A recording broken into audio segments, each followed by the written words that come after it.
तर अहिल्यानगर जिल्हा drugs free झाला पाहिजे असं राधाकृष्ण विखे पाटलांनी म्हटलंय। मागील काही दिवसांपासून अहिल्यानगर जिल्ह्यात अंमली पदार्थांबाबत अनेक तक्रारी आल्याचंही ते म्हणाले। तर अंमली पदार्थांबाबत कारवाई करण्याच्या सूचना दिली असल्याची माहिती राधाकृष्ण विखे पाटलांनी दिली आहे।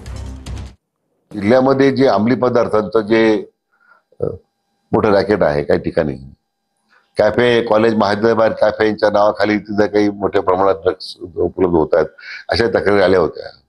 अशा सगळ्या कॅफेंच्यावर कारवाई करण्यास सूचना दिलेल्या आहेत। अंमली पदार्थ निर्माण ज्या ठिकाणी होत आहेत, म्हणजे गुटखा ज्या भागात तयार होतो काही गावांमध्ये, पोलिसांना त्याची माहिती आहे। 100% गुटखा बंदीच्या गुटखा निर्मितीवर बंधनं आणायची अशा प्रकारचे सूचना दिलेल्या आहेत की ताबडतोब हा व्यवसाय बंद झाला पाहिजे। प्रामुख्याने मागच्या काळामध्ये आपण जिल्ह्यातून टोटल गोमांस बंदी घातलेली आहे। तर ग्रामीण भागात टँकरद्वारे पाणी पुरवठ्यासाठी जलदूत ॲपचा वापर करावा असं राधाकृष्ण विखे पाटलांनी म्हटलंय।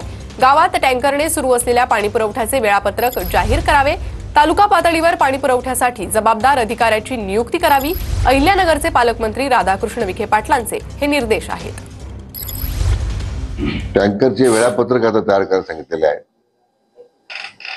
की ज्यामध्ये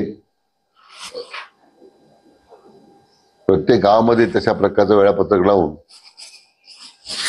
मग टँकर वेळेवर आले नाहीत त्या संदर्भात कोण अधिकारी संपर्क कोणाशी करावा, आता थेट वॉर रूमशी त्याचं आता ते जोडण्यात आलेलं आहे की ज्यामुळे प्रत्येक नागरिकाला टँकर उशीर आला ते लगेच संपर्क करता येईल।